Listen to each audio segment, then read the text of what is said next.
Hey guys, in this video I'm going to be talking about my thoughts on Deltarune. Now I have quite mixed emotions about this, but before we get into that, there's obviously going to be spoilers, so if you haven't played the game yet, do it. I'm kidding, you don't have to if you don't want to, but I recommend it. Anyway, at the start of the game, you get character customization, which is great, until they throw it out and give you Chris. So eventually you end up at school and you meet a bunch of characters like sweet precious baby Noelle and Susie. Yes, I ship Suzelle. I love the scene in the classroom. You can see some of the old characters and some new ones too. Up until now, it's all been kinda nostalgic, but this is the first time we actually get to see some new characters. So you go on a chalk quest with Susie and eventually end up in the Dark World, where you meet Ralze.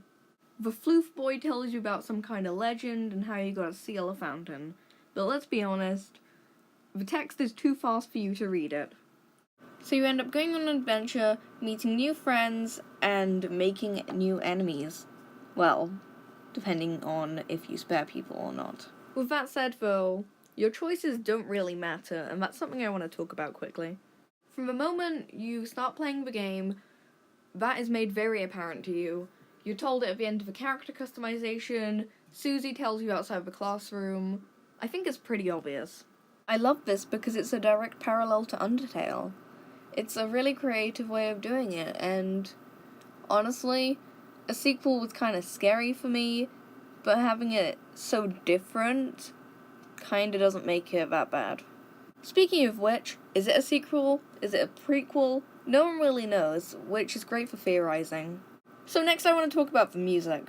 All the tracks in Deltarune are really good, and most of them have the Don't Forget or Friendship leitmotif, which means that the main part of the song is playing in other tracks. Here's a list of all my favourite songs from Deltarune. Okay, characters. My precious baby. Me. My anxiety. I wanted to work with Noelle. Really annoying, but a little cute. Flag, white square, Sagittarius sign. And finally, anger issues. Now I don't want to talk too much about the ending, so I'm just gonna say this. I don't know what's happening, but I think it's trying to further reinforce the fact that choices don't matter.